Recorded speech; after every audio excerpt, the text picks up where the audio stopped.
Hello, this is Jim Schaefer, executive producer and host of Rip Rap, the academic book television program. We are pleased to have Gary Snyder, the well-known poet, scholar, and lecturer, at a presentation that he gave on the White Lotus Farms in the Ann Arbor area.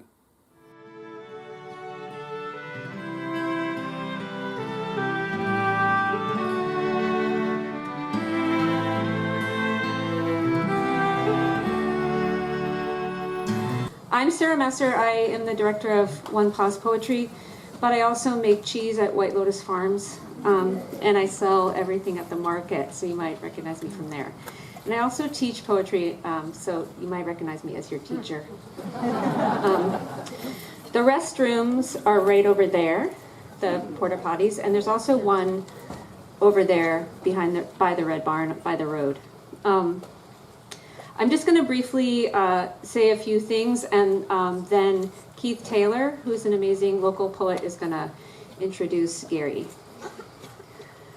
I want to thank Traktum Yeshe Dorje and the Sogelgar Dharma Center, which is responsible for everything beautiful that you see here on this land. I want to thank White Lotus Farms and the Zell series, who are our greatest supporters of One Pause.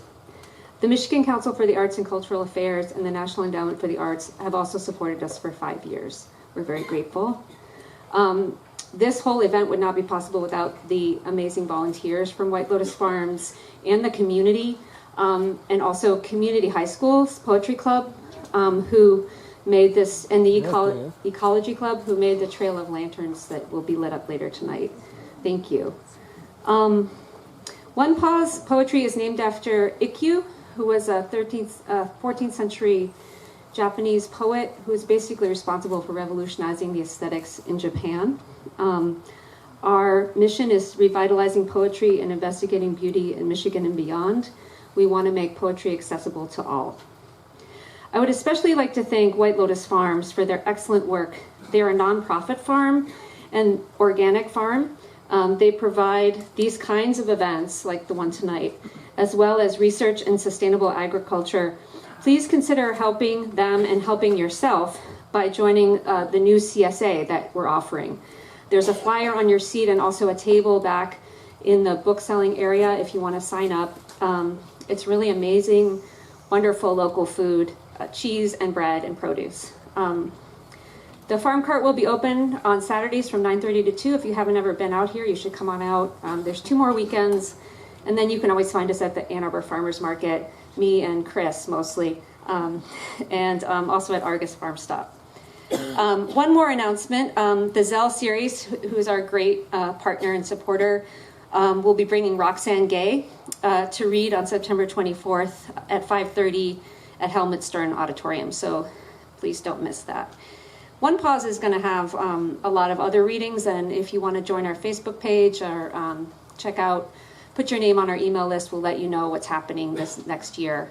And we are 100% volunteer, so if you are interested in what we're doing at One Pause, we accept donations and also donations of volunteer time. So thank you. Keith Taylor is going to introduce Gary Snyder, and then after Gary's reading, Keith is gonna ask Gary a few questions that I think everybody will enjoy. And then Gary will sign books. There's books for sale from Literati. Thank you for coming, Literati. And we're making a ton of pizza in the brick oven. It's been fired up since 3 o'clock. So that'll be for sale. Don't miss out on that. Keith is one of my favorite people. I've known him for about 25 years. He hates it when I say this, but I teach his poems every semester. Pay attention, students. And he is the kindest, gentlest, most supportive person, and he's been here from the beginning for One Pause. And his most recent book is Fidelities. Please welcome Keith. Thank you, Sarah. Gary, I'm going to pour this water for you just so you don't have to do it.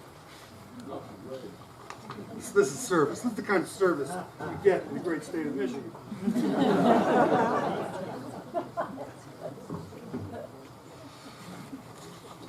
And thank you also to the other members of this particular community who have generously allowed the rest of us to come out to this space. White Lotus Farm is an embodiment of devoted work and an exquisite example of mindfulness. So, thank you. And of course, we thank Gary Snyder for coming down from the mountain and visiting us again. I think this is the 6th time Gary has visited Southeast Michigan since I've lived here, and I've had the pleasure of introducing him on 3 of those occasions. There are very likely people out there who are sick of listening to me talk about Gary Snyder, but I won't be too long, I promise. There might be people in the audience who don't know Snyder, don't know his work, don't understand his influence. A particular welcome to you, and get ready. Your learning curve starts here.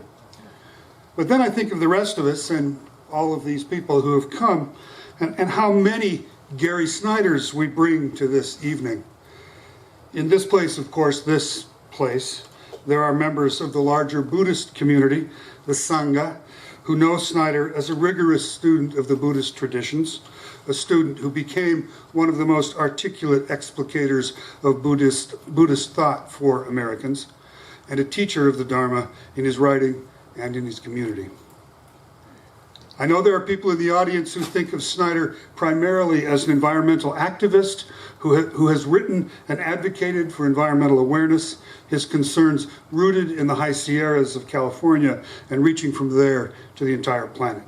For these people, Gary Snyder is the author of Practice of the Wild, a book that's on everyone's list of the 10 most influential environmental books in American history. A list that starts with Thoreau and moves through John Muir, Aldo Leopold, and Rachel Carson until it arrives at Gary Snyder. And associated with one or both of these views of him are the people who think of him as one of the pathfinders in the last century who led the way back to the land, who learned how to live there and how to fix the things that were needed there, who looked for alternative ways of living on and off our continent, ways that sustained and supported our landscape, even as the landscape sustains and supports us. Think food firsters or local locavores. Local food. Think of Sarah Messer's cheese. And I'm just getting to the literary types in the audience, several of whom I've noticed. These are my people. Here I barely know where to begin. We have so many impressions of this writer. Snyder has been in the center of literary activity in this country for more than half a century. The West Coast of North America, for instance, has the literary reputation it has significantly because of the work and accomplishment of Gary Snyder. I can make that argument for you if you want to talk to me afterwards and explain where that thought process is coming from. In a few weeks, we're going to celebrate the 60th, that is 60th anniversary of the most famous poetry reading in American letters. This was at a time when there weren't very many poetry readings. There was certainly not the democratization of the poetry reading that there has been in our lifetimes. This was the reading that happened on Fillmore Street in San Francisco on October 7th, 1955, where Philip Lamantia, Michael McClure, Roshi Philip Whalen joined Snyder, who read his poem, A Berry Feast, and Allen Ginsberg, who, of course, first read Howl. I sometimes think that all of the poetry readings happening on any evening, the hundreds of them that are happening right now, are attempts to reconnect with the energy that was released that night. And then, after the mid-50s for Gary Snyder, the books just started coming. Through the 50s and the 60s, after Snyder returned from Japan and the decade spent studying in a Zen monastery, through the years of settling into the Sierras and building his house there, the years of the Pulitzer Prize-winning Turtle Island. The books kept happening through his very public years working with Governor Jerry Brown in his first incarnation, and the California Arts Council, and his years as professor at UC Davis. They kept coming even as he started winning all of those late career prizes that canonize our writers, as he was named a chancellor of the Academy of American Poets. They have kept coming even up to the very recent release of the book entitled This Present Moment. In this brand new book, Snyder is older, acknowledges his grief, but remains the traveler, the observer, the working man who, under the topless, bottomless, empty blue sky, on hands and knees, looking down a little hole, sees the leaky gate valve, drip, drip, and then he goes down and fixes it. Gary Snyder.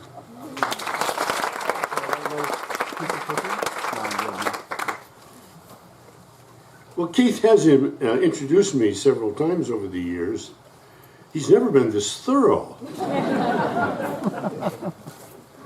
I give him credit for that, although I'm not sure it's a good idea.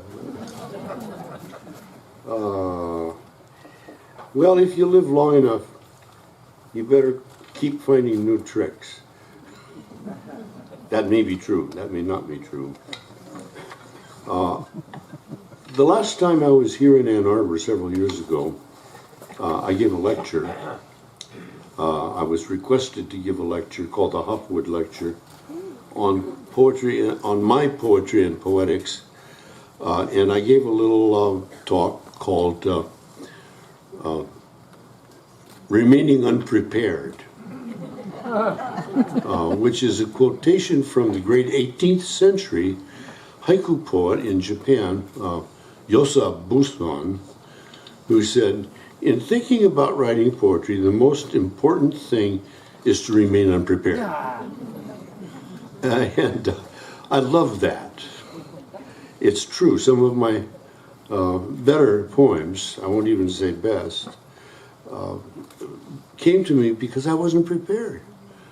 And when you are prepared, it doesn't matter. It's not much. So that is the difference between art, and commercial art. Commercial art, you're prepared to try to fulfill some public need or some economic need that is identifiable, or academic need, whatever it is. But there's one more final step in art. This isn't just poetry, it's all of art, where nobody was asking for it. And that's the best, is to do something that nobody even knew they wanted. Sounds like Steve Jobs a little bit. But. So I'm going to read tonight from my most recent little collection of poems, which I have not yet read anywhere in Ann Arbor because they wouldn't let me. The last time I just got to talk about poetry. But this time they didn't ask me to talk about poetry, they just asked me to do this, and I'm so happy to do it. Of course, I have critical feelings about certain things. I don't know if I would want to call a place White Lotus Farm, because the White Lotus is not native to Michigan.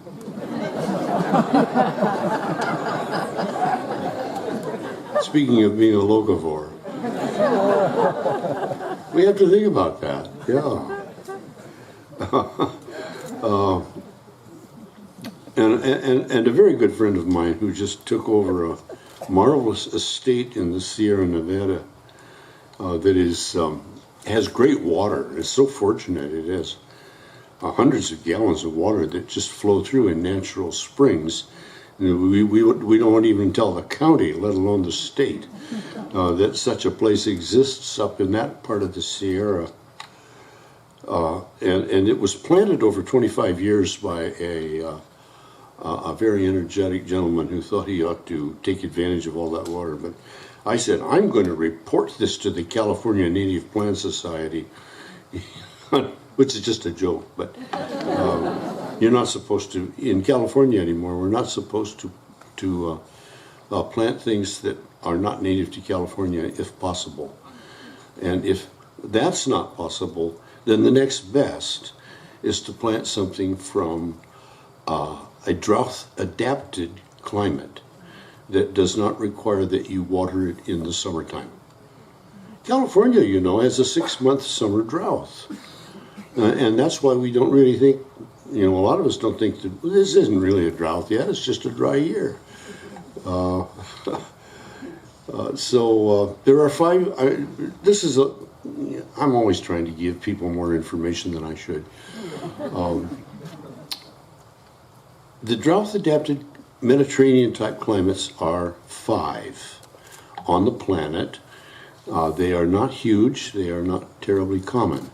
They constitute, of course, the Mediterranean, and then California, and then the southern coast of Chile, and then the southeastern coast of Australia, and then the very southern coast of South Africa.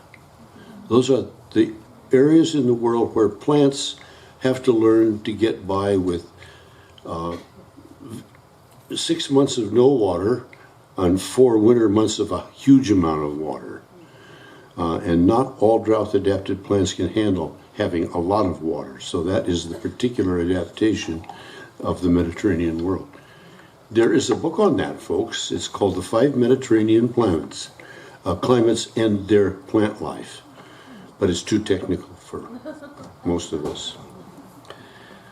So that's that's part of the education that we're trying to work through for ourselves, let alone all the newcomers that have come since World War II, who still think that they are living in New England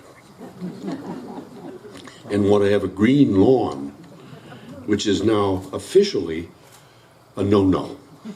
No green lawns. And no washed cars either. Okay, I'm going to read poems. This is called Gnarly. Like gnarly.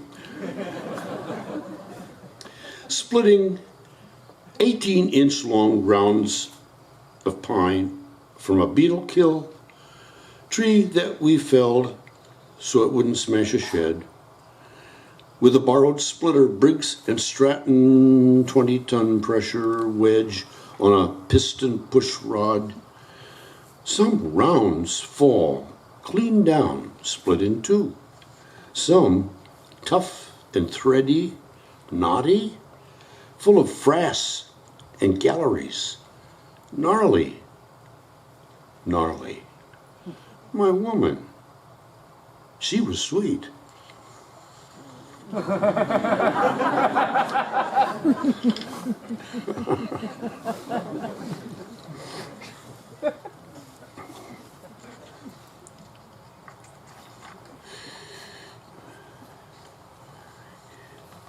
Why I take good care of my Macintosh. I wrote this for the very first Macintosh computer I ever owned, back about 86 or 87. So that poor Macintosh is long gone to its reward, whatever that is. But because it broods under its hood like a perched falcon, because it jumps like a skittish horse and sometimes throws me, because it's pokey when cold, because plastic is a sad, strong material that is charming to rodents, because it's flighty, because my mind flies into it through my fingers, and it leaps forward and backward and is an endless sniffer and searcher, because its keys click like hail on boulders, and it winks when it goes out, and puts word heaps into hoards for me, dozens of pockets of gold under boulders in stream beds, identical seed pods strong on a vine, or it stores bins of bolts, and I loose them and find them again. Because whole worlds of writing can be boldly laid out and then highlighted and vanish in a flight, a delete. So it teaches of impermanence and pain. And my computer and me are both brief in this world, both foolish. We have earthly fates, because I have let it move in with me right inside the tent. And it goes with me out every morning. We fill up our baskets, get back home, feel rich, relax. I throw it a scrap, and it hums.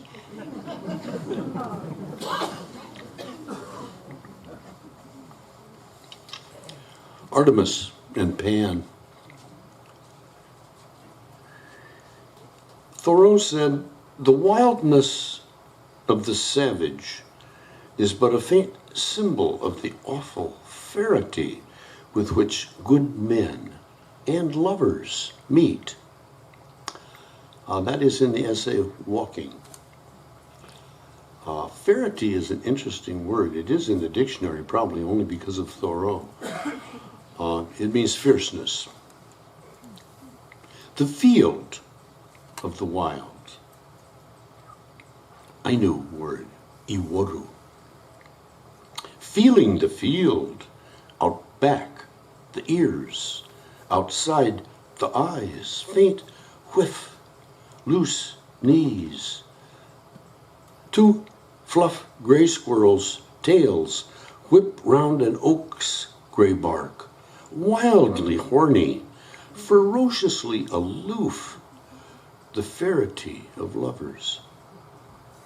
Pan and Artemis, bow twang or open sight, .270, barks a puff, brings down a deer, and skin it together, eat fresh liver, cooked over embers, in the silvery light of the moon.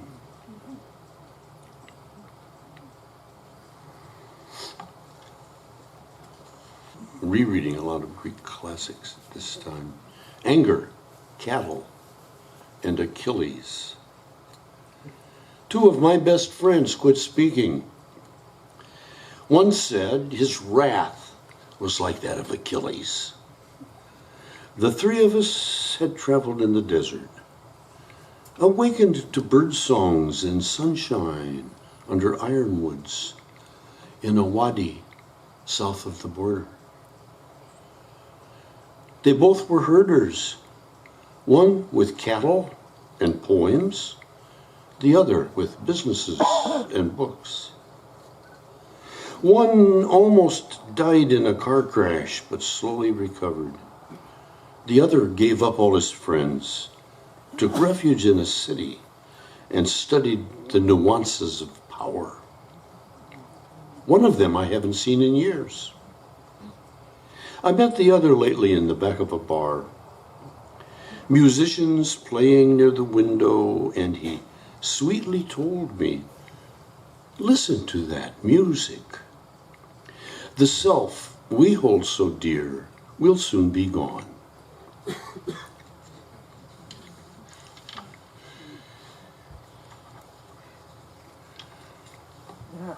The Wrath of Achilles, one of the great moments in classical literature. Here's a little humanities test for you. Why was Achilles angry? What was her name? Huh?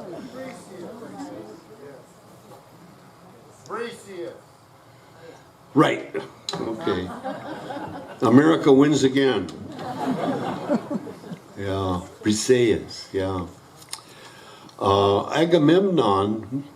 This is a little insight into Jewish. What do I mean by saying that? In Greek classical culture. That Agamemnon, their leading hero, their absolute master of killing the enemy, nonetheless could not speak against Agamemnon, his general. And so when Agamemnon took his 18-year-old lover, who lived in the tent with him, who was the one he wanted, took her away from him back to his tent, Achilles had anger that lasted for days, but he could not say it out. So he simply sulked for a month in his tent and did not go out from the tent. That's the wrath of Achilles.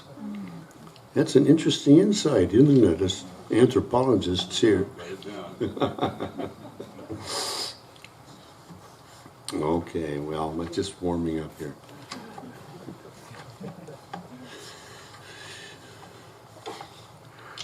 You know the story of Actaeon and Diana or Artemis. It's one of the great little classic stories, which is in Ovid, and Ovid's Metamorphoses is written in very elegant Latin in the first century A.D., which is his retelling and revision of a sizable proportion of the Greek mythological storytelling world. 1,000 years of Greek storytelling brought together in one volume, which you can get from the Loeb Library in 2 volumes. And read the Latin on one side and the English on the other. It's still going. So that was the book. The Ovid's Metamorphoses, which means changes or transformations, by Publius Ovidius Naso, who had been exiled from Rome for some kind of unspeakable behavior. So he had to go to the coast of Bulgaria, right on the Black Sea, and spend the rest of his life in exile. So he wrote the Metamorphoses. All of this we should all know, because Ovid was one of the 2 major Latin writers that young men and women of the aristocracy in Europe read through the Middle Ages and then through the Renaissance. They read Livy's History of Rome, which told you that if you behave in the right way, your government can rule the world. And they read Ovid, who said, men, women, and animals can all make love with each other. And had many examples of how they did it. It's really 2 very different directions.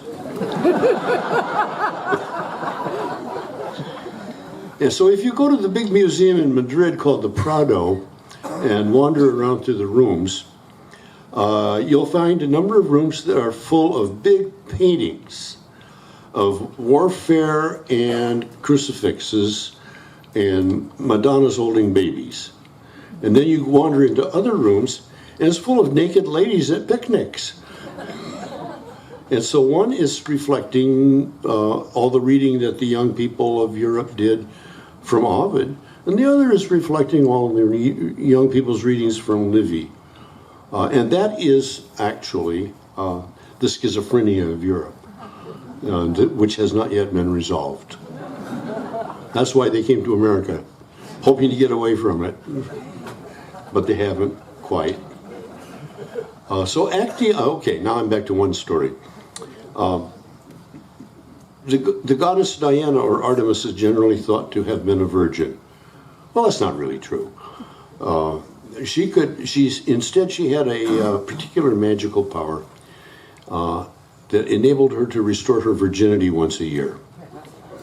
And that was, she went to a pool, a little pool deep in the forest with some of her handmaids, and she could splash water in the pool and become a virgin again. Actaeon was a son of a king who was out hunting deer with his hounds. And he was, on the chase. His hounds were running and yapping. And he just noticed out of the side of his eye that there was kind of a nice looking pool over there. And then he saw there was a naked lady standing in it.